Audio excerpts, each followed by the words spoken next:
¿Me puede confirmar, por favor, el delegado con una llamada telefónica si me están viendo, por favor?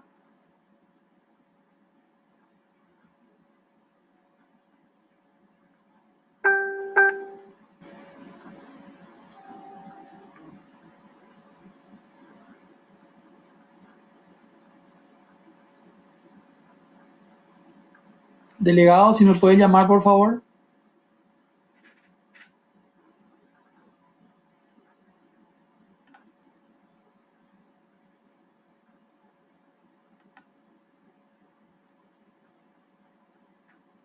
Acá me pone Ana Aguilera que le gusta el video en Neuroanatomía 2020.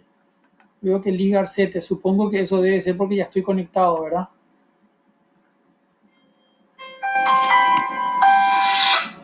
Delegado. Ah, bueno, están entrando todos, ¿verdad? Bueno, listo. Entonces ya me voy ahora. Dale, listo. Bueno, después de tantos problemas, finalmente quiero agradecerle a todos por la paciencia. Nos llevó 18 minutos pelear con la tecnología. Le pido al delegado que inmediatamente me llame por teléfono directamente si esto se corta. Bueno, el objetivo son estudiarla y comprender la embriología del sistema nervioso central. ¿Por qué es tan importante esto que vamos a hacer? Esto es tremendamente importante porque esto nos va a permitir entender muchas cosas en diferentes etapas de nuestra vida. Eh, Esto va a ser útil para el pediatra, va a ser útil para el ginecólogo, va a ser útil para el neurocirujano, para el clínico, para todos, porque van a haber muchas cosas que con el tiempo te van a decir, van a entender, estamos estudiando la embriología de cómo se origina todo esto, para que nosotros podamos entender la patología al fin y al cabo, ¿verdad? Primero vamos a saber lo embriológico, luego lo normal, luego veremos lo anormal y después vamos a poder saber y tratarlo de eso. Siguiente tenemos, quería agradecerle en esta parte también a los universitarios que ya le había dicho, a Felipe, Murillo, Pedro y Natalia, y a los suplentes y futuros titulares, Oscar, Esperanza, Gabriela y Juan de Dios. Les manda muchos saludos el doctor Celso Frete, que estará conectado ahora, y el doctor Frutos también. Hay algunos en el slide 4, quiero que miren por favor, hay una muestra ahí que corresponde a la espina bífida. Es una cosa muy interesante. Fíjense el defecto, esa es una foto real, esa que está mostrando ahí a la mano derecha, y es lo que se suele ver en aproximadamente 1 en 2500 casos. Hay diferentes grados de eso, incluso hay algunos que no se perciben. Ustedes miran en la espalda, cualquiera de ustedes que me está escuchando ahora puede estar teniendo un defecto, una espina bífida que se llama oculta. ¿Qué quiere decir la espina bífida oculta? Oculta quiere decir que la piel está intacta, los tejidos celulares están intactos, pero el hueso está abierto. Entonces, ¿qué sería? Acá les voy a mostrar esta parte es la que no termina cerrándose.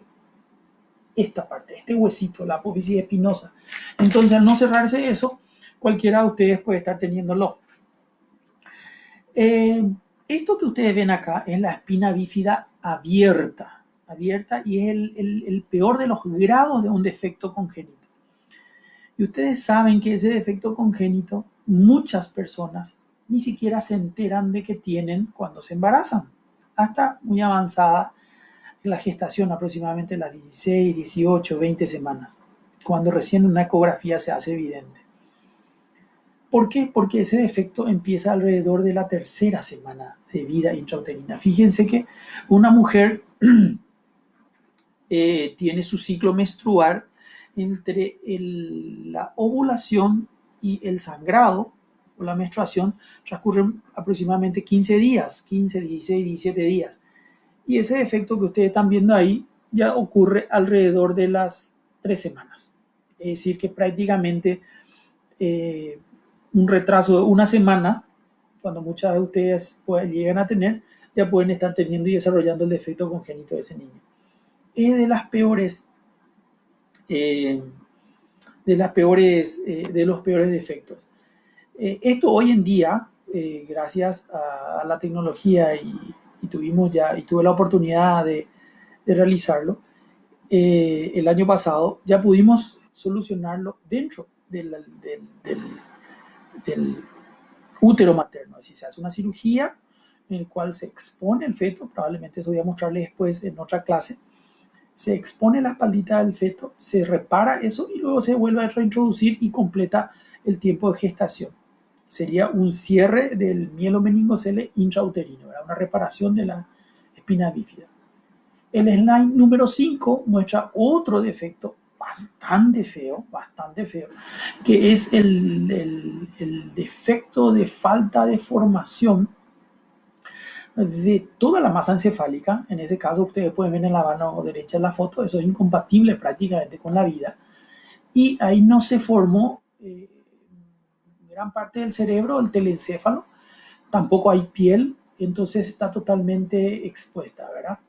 Hay un defecto congénito también en el cual hay una aplasia cutis, se llama. ¿Qué quiere decir la aplasia cutis? En el cual la pielcita no llega a cerrarse sobre el cerebro o sobre la dura madre y queda defecto. Eso se llama aplasia cutis, es un defecto congénito relativamente, no voy a decir frecuente, pero se puede esperar a ver. Se llama aplasia cutis. Es decir, la piel no terminó cerrándose encima del cerebro. En la figura número 6, en el slide número 6 se ven otros defectos congénitos, un defecto de la columna vertebral muy marcada en la foto de la izquierda, la anencefalia de la foto del medio y en el lado derecho pueden ver un defecto también de la médula espinal, pero en un feto que probablemente fue abortado. Existen sociedades, sobre todo las anglosajonas, excepto la de Irlanda, en donde, y sobre todo europeas también, en donde cuando se enteran que el niño tiene un defecto congénito, proceden al aborto y el aborto es legal. Por eso la mayoría de las publicaciones grandes sobre mielomeningocele ustedes van a estar encontrando en Latinoamérica o en India o Irlanda. Acá hay un dato que no es tan fidedigno, dice que ese defecto se puede reparar, o bueno, prevenir mejor, hasta en un 50 a 70% de los casos. No es así. El uso del ácido fólico previene hasta un 35%. Fue en un estudio muy grande, de casi 1.000.000 de casos, que se había hecho en China un par de años atrás. No es de 50 a 70, 35% se puede prevenir. Bueno, segunda semana de desarrollo, acá tienen ustedes, es en el slide número 8, quiero que vayan ahí. Todo se origina entre la unión de una célula y otra célula, ¿verdad? Entre el espermatozoide y el óvulo. A partir de ahí existen una serie de reproducciones celulares que reciben el nombre de blastocitos. Esos blastocitos se multiplican y forman acá a la mano izquierda, van a ver que forma como dos bolsitas. Acá voy a mirar un poco ratito. Esas dos bolsitas tienen dos partes, si ustedes se fijan. Una bolsita, vamos a decirla, más pegada hacia una pared y una bolsita menos pegada hacia afuera, vamos a decir, como libre. Entre ellos queda como un sándwichito de dos capas y esas dos capas constituyen, vamos a decirle, dos partes, vamos a decirle. Esa capita recibe, que en este caso está representado por un color celestito y un color amarillo, recibe el nombre de masa celular interna, MCI, masa celular interna. Y esa masa celular interna está compuesta de nuevo por una parte, en este caso, vamos a decirlo así, en este caso es de un color celestito que recibe el nombre de epiblasto y una parte amarilla que recibe el nombre de hipoblasto, un epiblasto y un hipoblasto. Eso recibe porque esa estructura en sí se llama blastocito. Y después ven como una bolsita que recibe el nombre de trofoectodermo, se llama el trofoectodermo, va a constituir después lo que es la placenta. Entonces, todo blastocito consta de dos partes. De nuevo, una masa celular interna y una parte que se llama trofoectodermo. El trofoectodermo va a constituir después la placenta y la masa celular interna es la que a nosotros ahora nos importa. En la figura del medio, ahí se puede ver la masa celular interna nuevamente ya cortada. Ya se liberaron, vamos a decirle, le cortaron las dos bolsitas de arriba y las dos bolsitas de abajo, entonces queda eso para que nosotros entendamos. Y ahí ustedes van a ver una línea primitiva en el dibujo del medio, una línea primitiva, porque esa línea primitiva va a constituir lo que se conoce como una, vamos a decir, una gastrulación que le llaman por embolia, le llaman, es decir, por internamente va a entrar y es como un proceso de tabicamiento que se produce entre el epiblasto y el hipoblasto. Entre ellos empieza a aparecer una gran cantidad de células y entonces ese epiblasto y hipoblasto, que era bilaminar, que originalmente le llamábamos masa celular interna, componente blastocito, va a empezar a reproducirse intensamente y vamos a tener 3 capas, gracias a ese proceso de gastrulación por embolia que se llama. Y entonces vamos a tener una capa externa, que va a ser el epiblasto, una capa interna, el hipoblasto, y entre el medio se va a formar una estructura intermedia que va a ser el mesodermo. Entonces, finalmente, el epiblasto va a llamarse ectodermo, el hipoblasto se va a llamar endodermo y entre el medio va a haber algo del medio que recibe el nombre de mesodermo. Entonces ahí tenemos las 3 capas. Esa etapa de formación trilaminar recibe el nombre de gastrulación. También es el proceso de organogénesis, es un proceso en el cual va a empezar a formarse muchos órganos, ¿verdad? Y vamos a ir viendo eso después. Vamos a ver. Antes de seguir un poquitito, siguiendo con el slide número 8, ahí tienen escrito que el blastocito humano tiene aproximadamente el dibujo a la derecha 12 días, que es la etapa más o menos donde se forman todo eso, ¿verdad? Y después ya va a formar la parte de gastrulación. Vamos a hablar un poco, voy a empezar hablando de atrás para adelante. ¿Qué quiere decir eso? Voy a hablar primero del endodermo.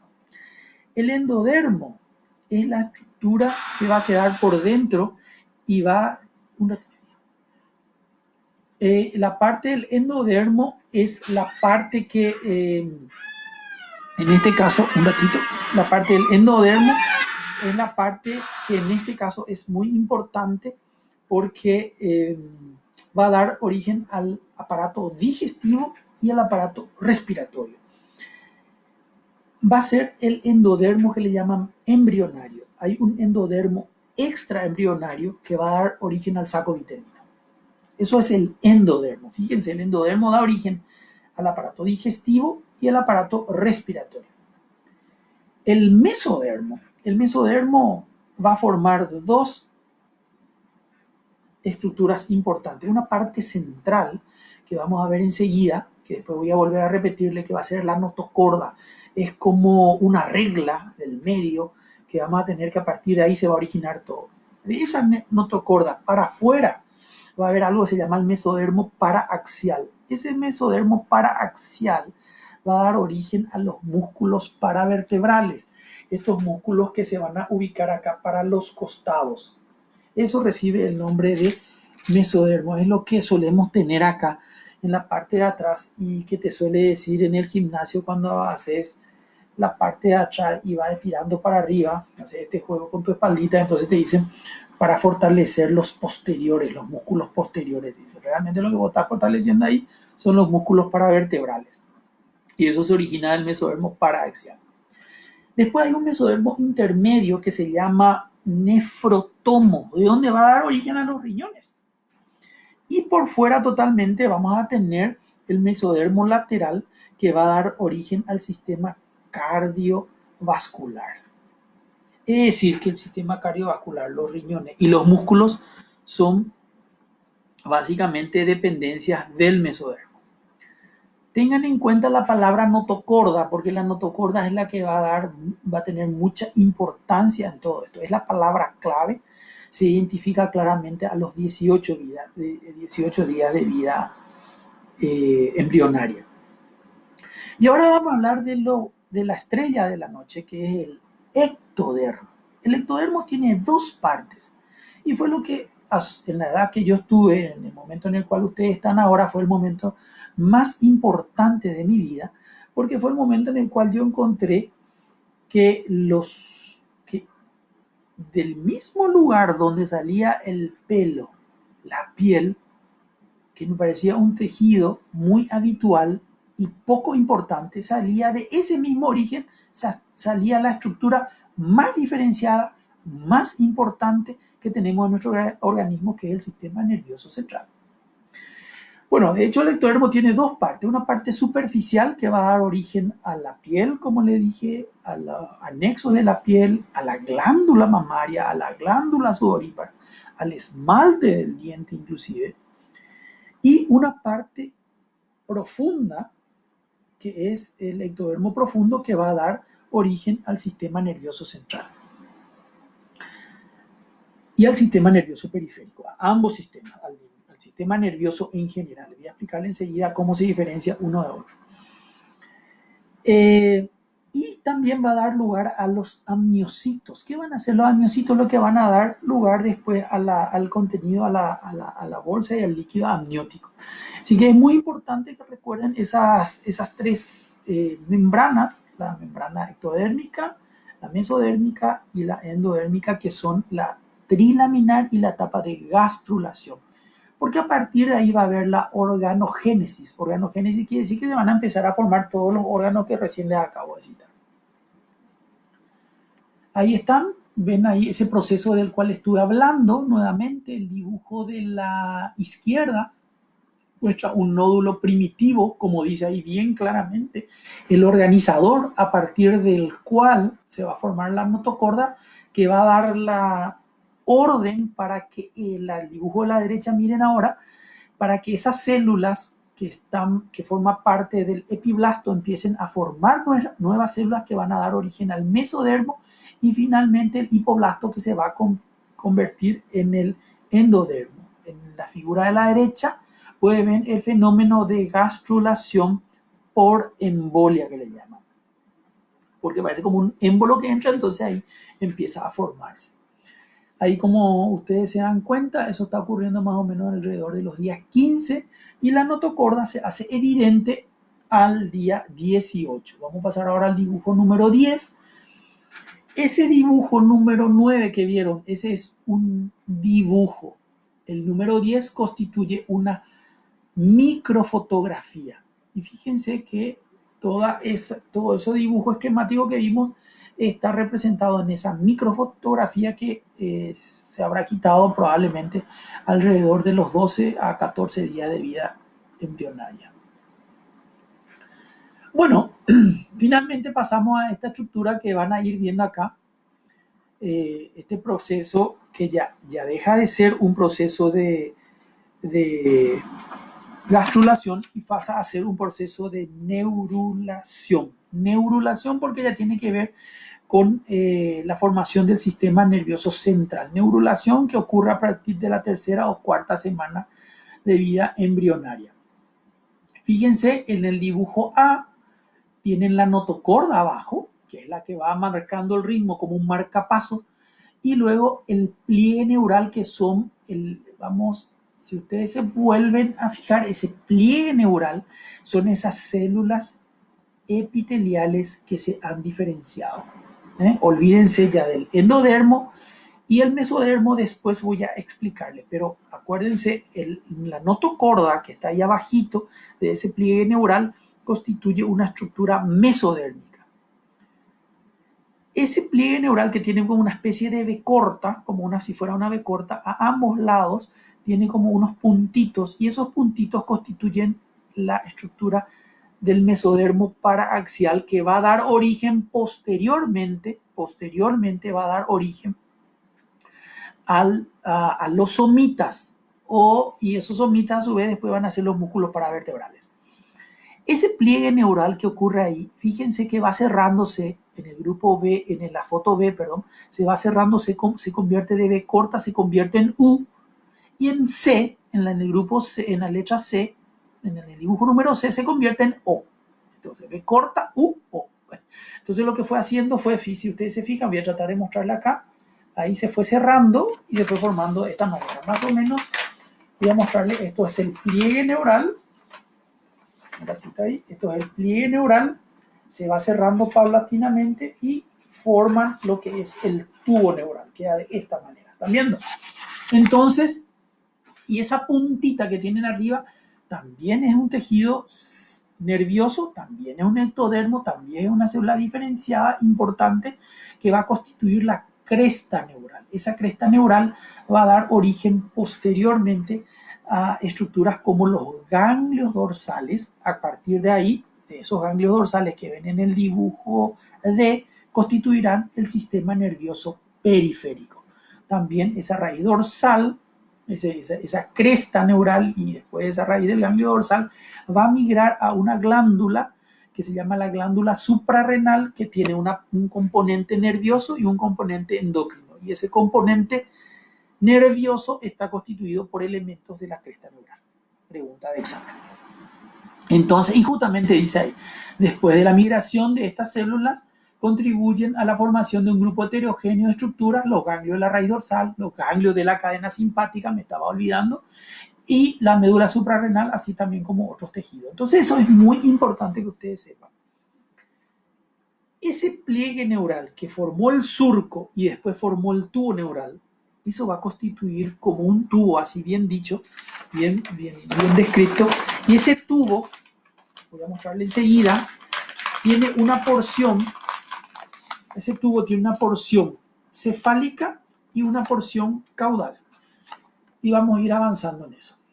Ese cierre del tubo neural, y eso es muy importante que ustedes tengan en cuenta, ese cierre del tubo neural empieza a ocurrir aproximadamente alrededor de los 22 días y se completa alrededor de los 24 días de vida embrionaria.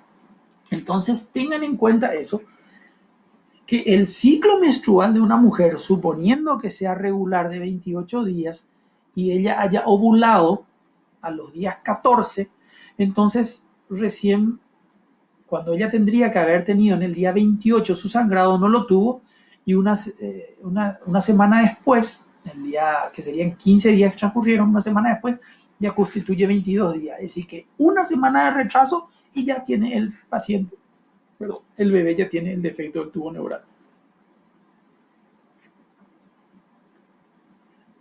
Entonces, en el número 12, el slide número 12 pregunta, ¿es el proceso por el cual se forma el tubo neural? Ya acabamos de decir, y el tubo neural resulta fundamental para la diferenciación del sistema nervioso. Acabamos de decirlo eso. Bueno, miren, esta neurulación ocurre al final de la tercera semana, alrededor de los días 22. Y ahí muestra cómo ocurre cuando es en el día 20. El dibujo de la izquierda es un dibujo, es una representación, y el dibujo de la derecha es una microfotografía. Quiero que se fijen en un detalle en esa microfotografía. Miren la palabra somitas. Miren la palabra somitas. Los somitas habíamos dicho que es un mesodermo paraaxial. Esos somitas, un detalle interesante de esos somitas, es que esos somitas se van formando a la par de los días.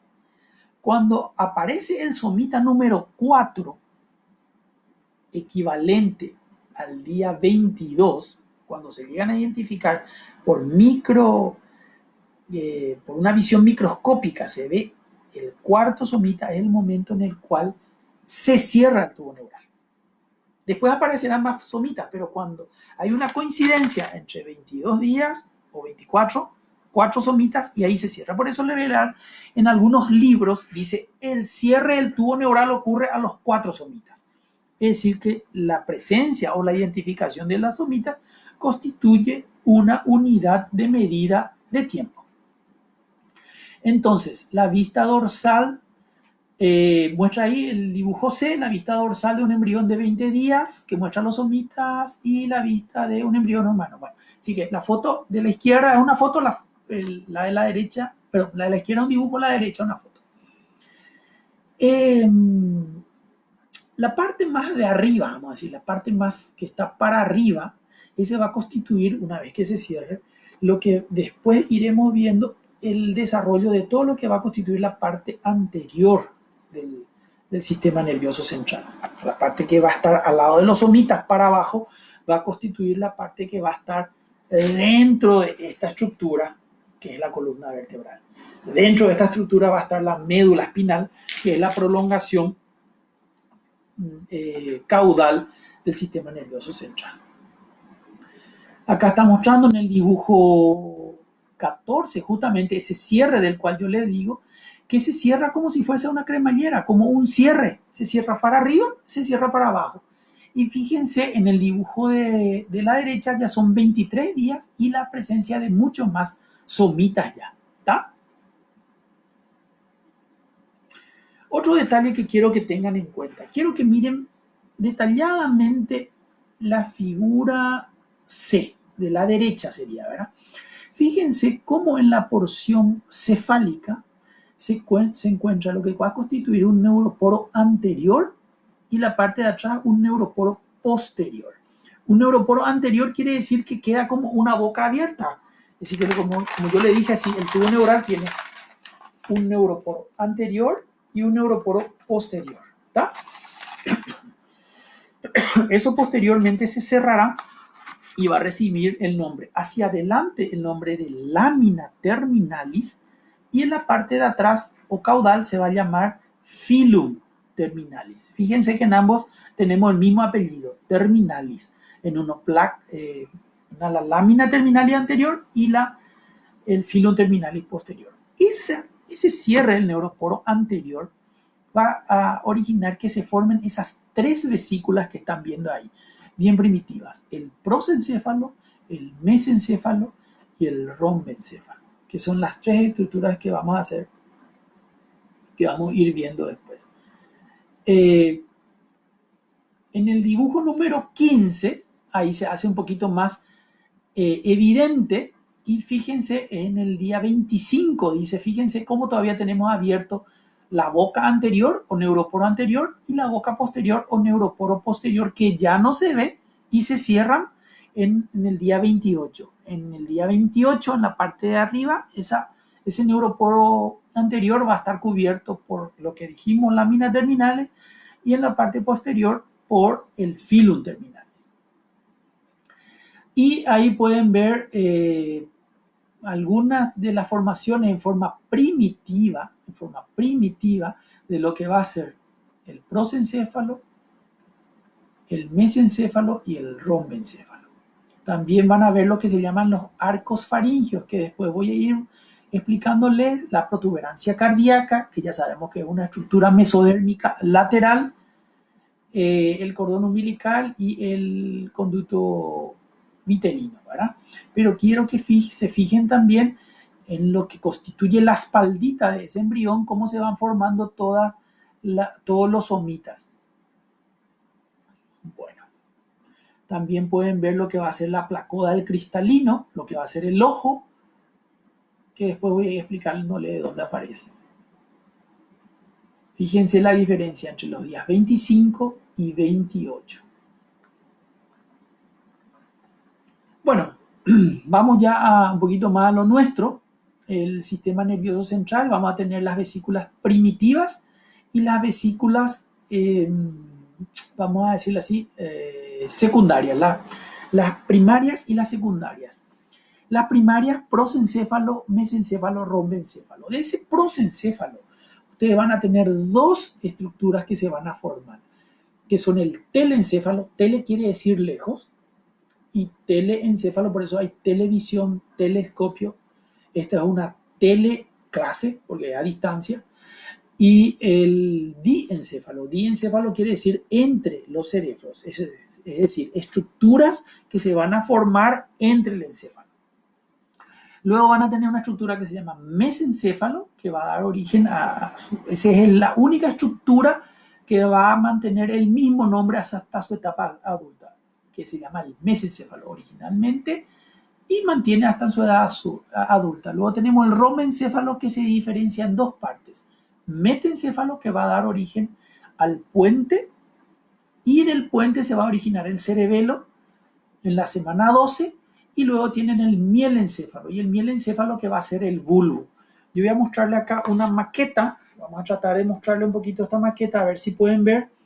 Este es el encéfalo, básicamente, y el encéfalo consta de un cerebro, de un tronco cerebral, esto es donde está la vida, y este tronco cerebral consta del mesencéfalo, esta estructura pequeñita que está acá, puente y bulbo. Esas son las tres estructuras que constituyen el tronco cerebral. De este puente, en la semana 12, se origina esta estructura que es el cerebelo. Y esto que está acá es el cerebro. Y el cerebro consta de una parte telencefálica y una estructura diencefálica que está acá. Este es el diencéfalo, este es el telencéfalo. Entonces, esa es para que tengan la correlación con el slide número 16. Las vesículas primitivas son en la tercera semana y las vesículas secundarias son en la quinta semana. Una nueva repetición de lo que ya dijimos en el slide número 17.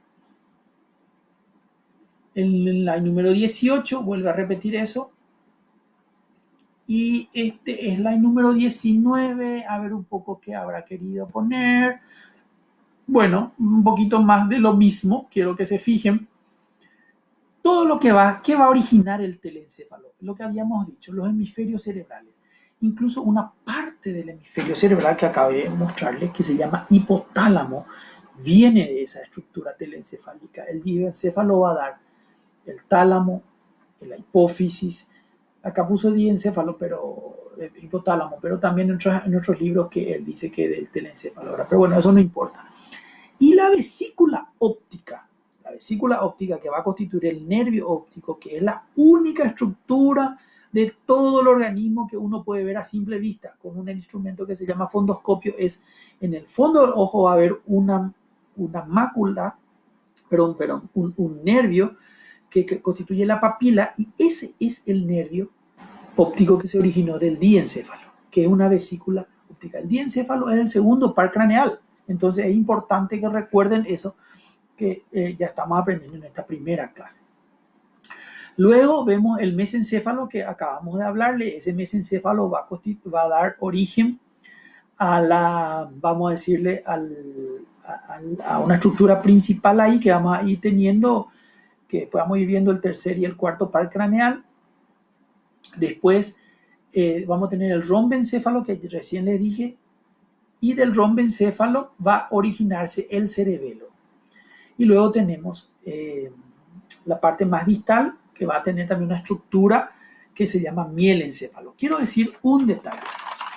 Así como yo les dije, este es un tubo neural y dentro del tubo hay una cavidad, un tubo, una cavidad. Y esa cavidad se va fragmentando en zonas. Dentro del telencéfalo, y acá voy a mostrar eso, existe esta estructura que ustedes pueden ver acá.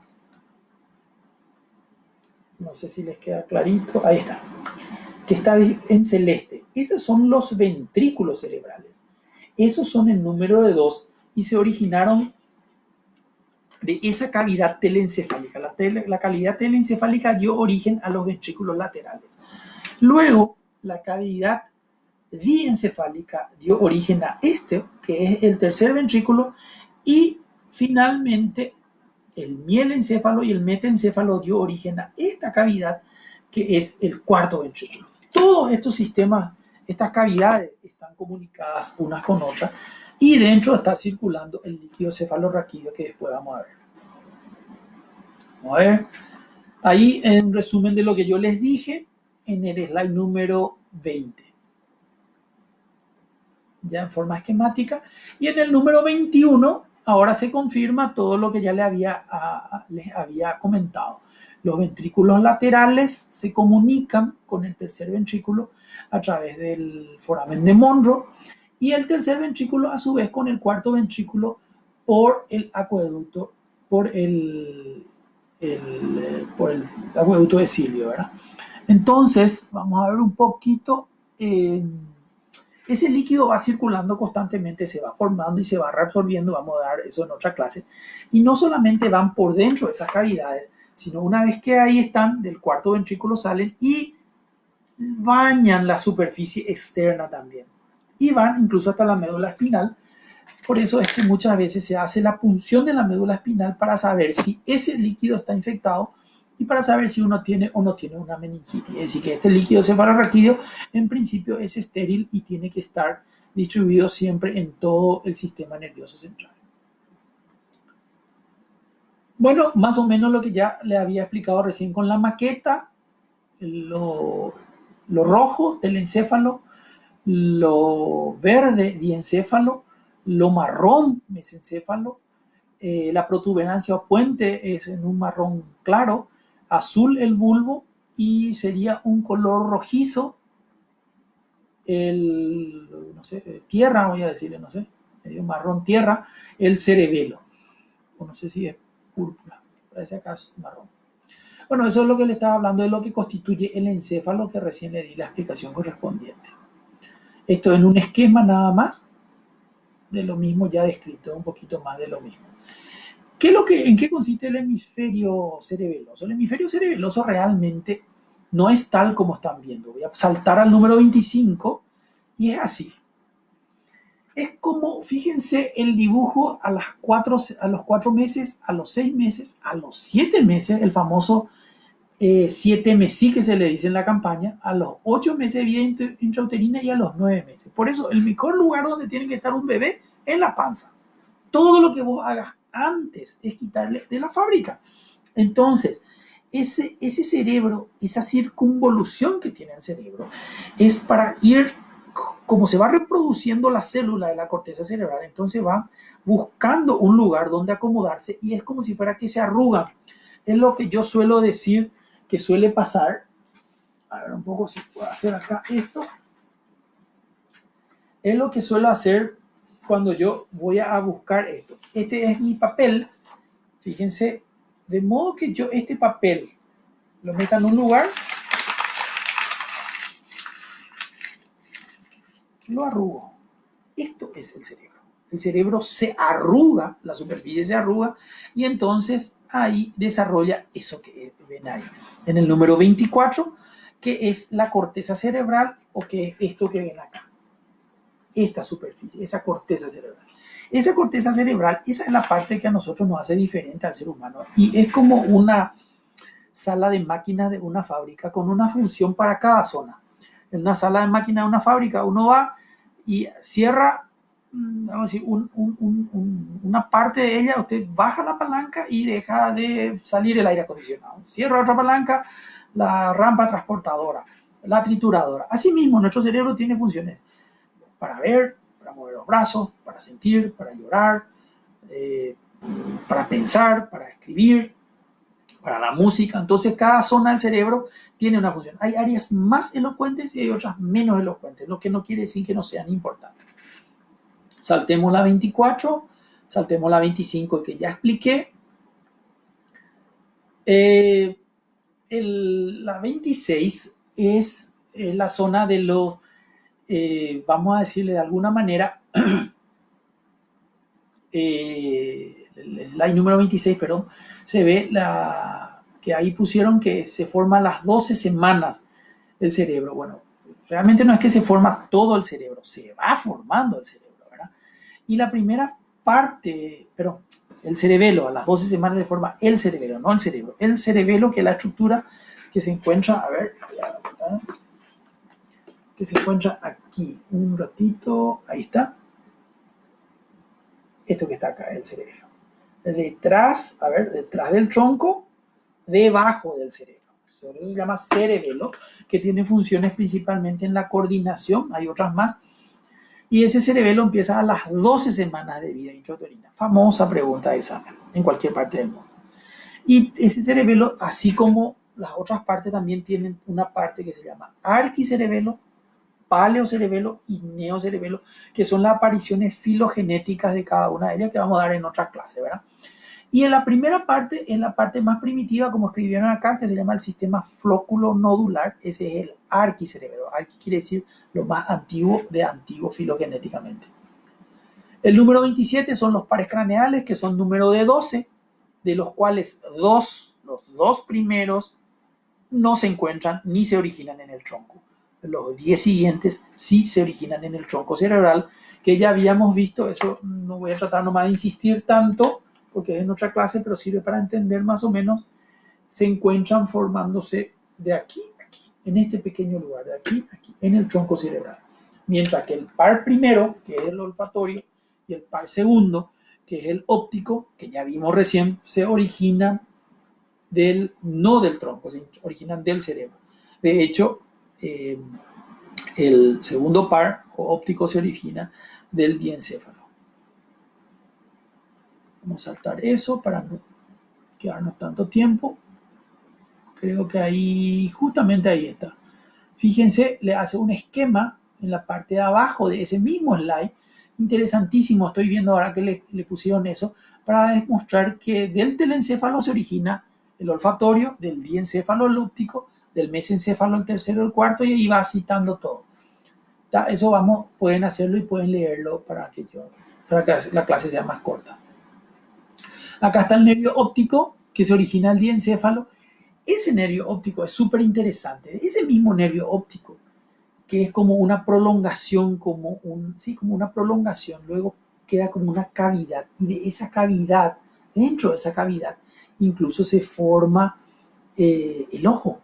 Y dentro de eso otra vez hay una diferenciación, que se forma el cristalino.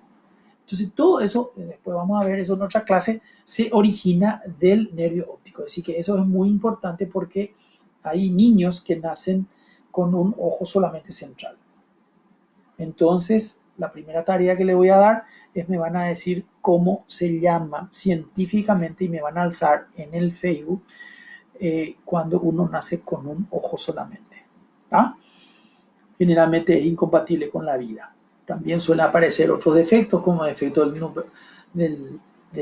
vamos a decirlo, del paladar hendido, que es lo que se conoce como labio leporino. Y hay varios defectos de eso, incluso el cristalino, que es el lente que tenemos ahí que nos permite ver, a nosotros algunas veces nace opacificado. Me van a decir también cómo se llama eso, ¿tá? Me van a alzar al Facebook en los comentarios. Vamos a ver. La mielinización del sistema nervioso central. Esto es importante porque he visto que no alzaron eso.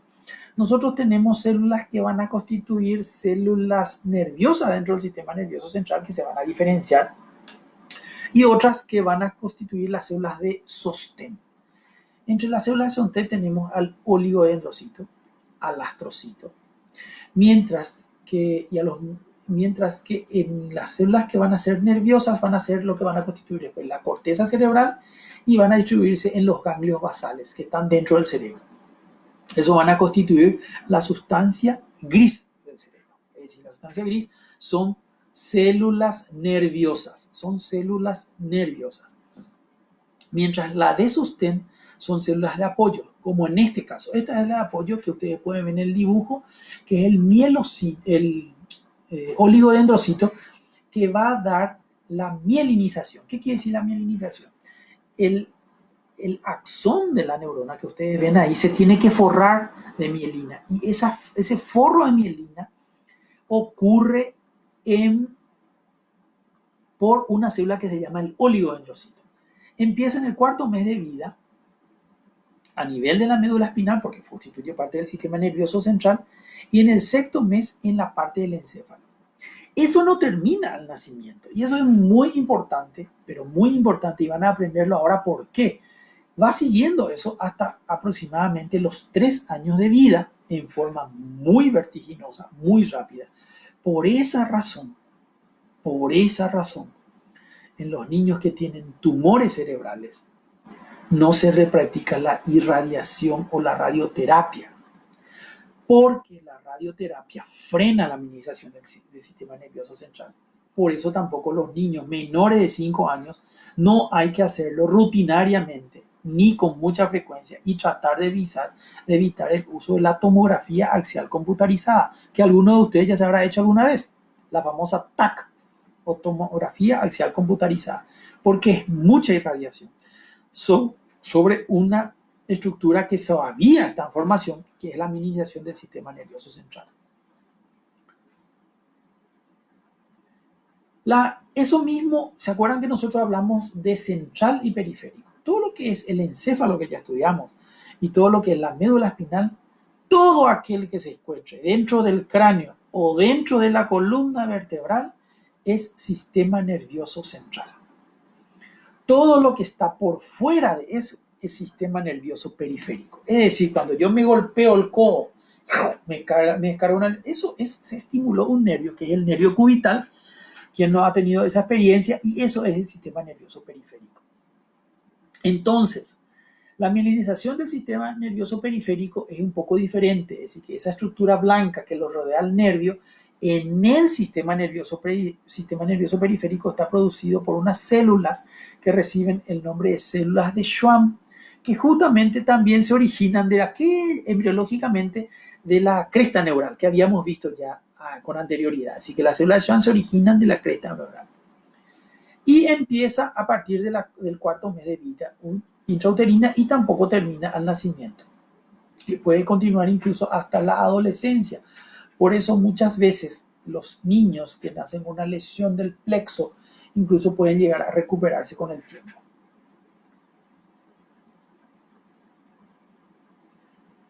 Bueno, con respecto a la médula espinal ya hablamos de todo lo que es el sistema nervioso central, entonces, de todo lo que es el encéfalo, vimos ya lo que es el telencéfalo, vimos lo que es el mesencéfalo, el diencéfalo, el metencéfalo y el mielencéfalo, y ahora vamos a ver la médula espinal. La médula espinal, ahí ven en el slide número 31, entonces, ¿cómo se va formando? Quiero que se fijen en algunos detalles importantes. En el dibujo A, fíjense que se sigue quedando la notocorda. En el dibujo B, esa notocorda se hace más grande todavía. En el dibujo B también ven cómo la aorta o los vasos se van formando ahí justamente del mesodermo lateral que habíamos hablado. ¿Se acuerdan? Por eso la aorta dorsal está ahí. Y ese notocordo que ustedes ven ahí, que después ya va cambiando de nombre, dejó de ser notocordo y se está convirtiendo en el cuerpo vertebral. Y ese notocordo, en el extremo más caudal, da origen a un tumor embriológico. Ese tumor embriológico se origina de la notocorda. Otra tarea, me van a ver cómo se llama ese tumor que se origina. Y tiene dos partes. Uno se origina en la primera y segunda vértebra y en la última vértebra a nivel del lumbosacro. Entonces, ¿cómo se llama ese tumor? Me van a ver que se origina de la notocorda. Y es un tumor, entonces es un resto embriológico que pueden tener cualquiera de ustedes, porque generalmente se hace evidente entre los 17 a los 20, 21, 25 años de edad. Y es un resto embriológico. Entonces esa va a ser otra tarea que me van a ir viendo y me van a ir preparando.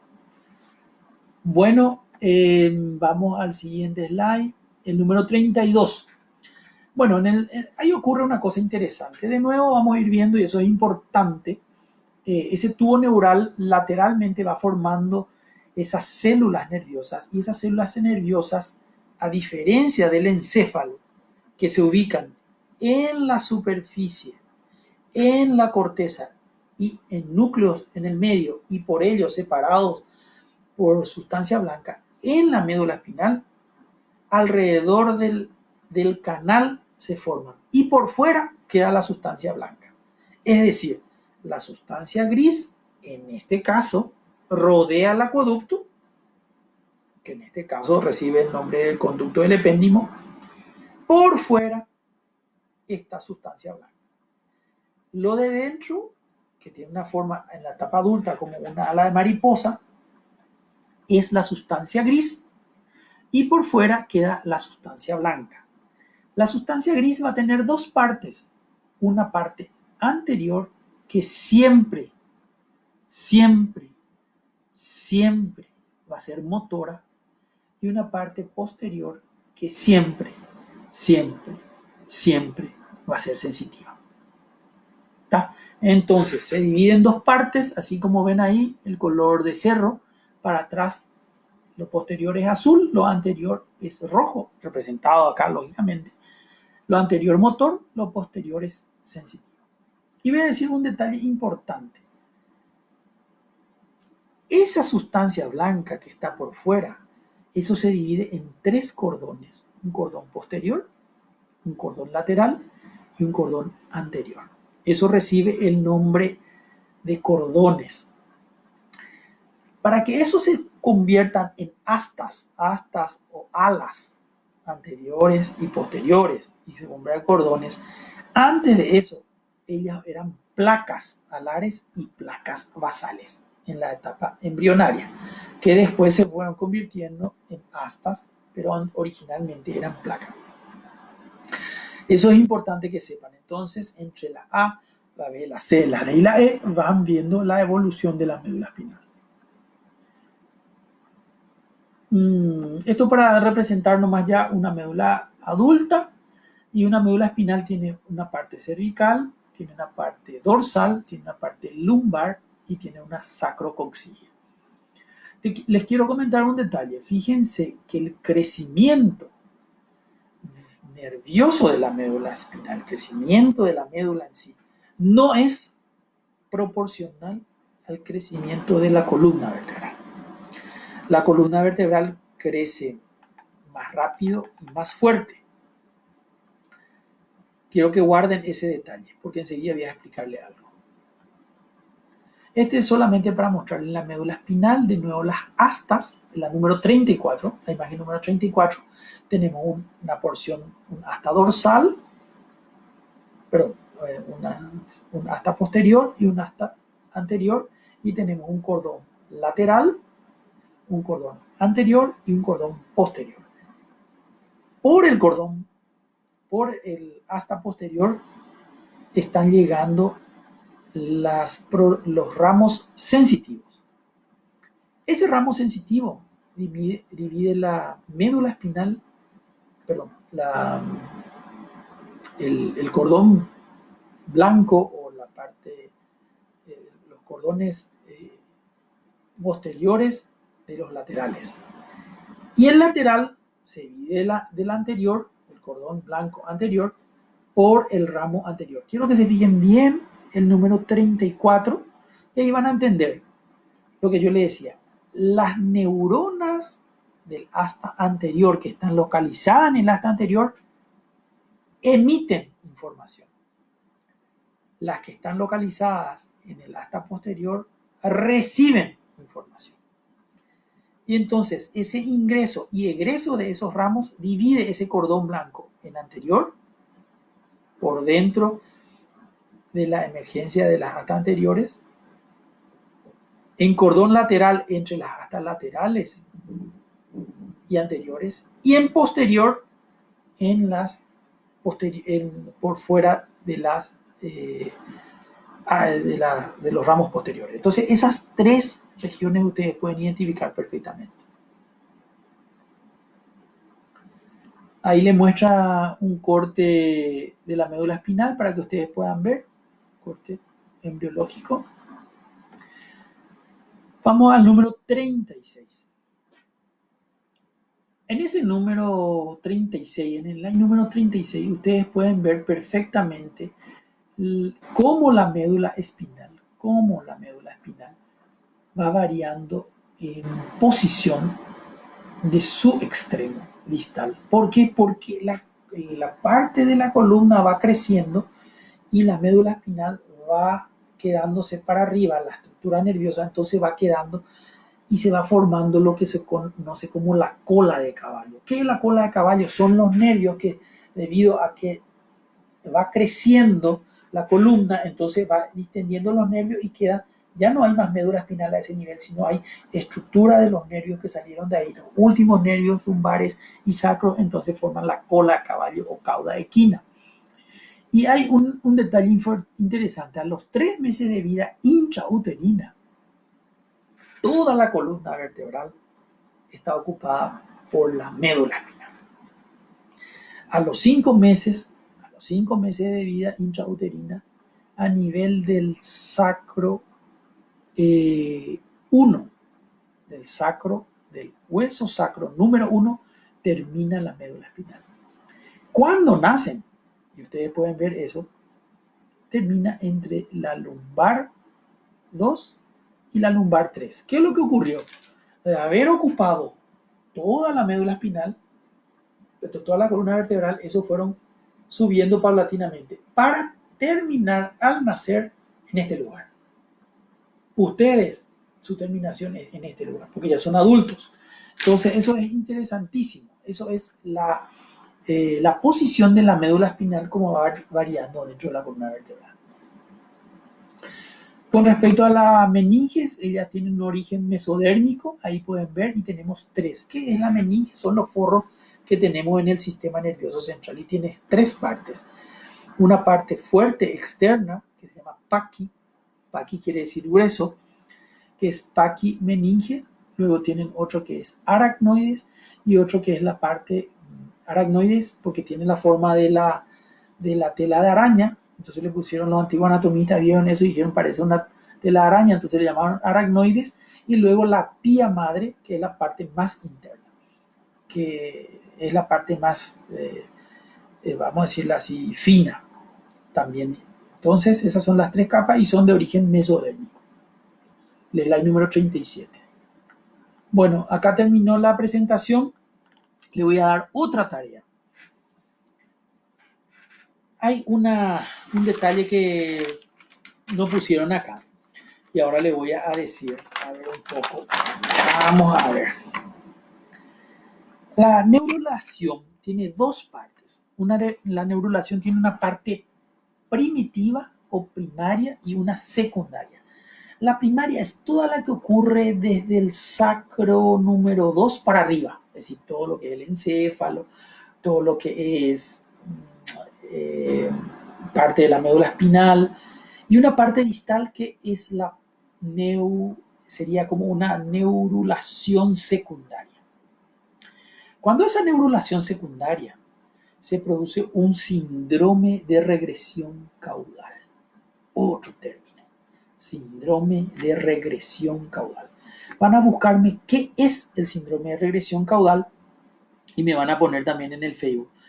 Lo que pueden hacer es, como son 200 alumnos, no todos los 200 van a contestar, yo ya estoy seguro de eso. Entonces, un grupo elige un tema, síndrome de regresión caudal, y va escribiendo eso. Otro grupo elige la otra pregunta que le hice. Entonces, con que pongan 3, 4 ejemplos bien completitos y la gente lea, entonces va a entender muchas cosas de lo que acabamos de ver.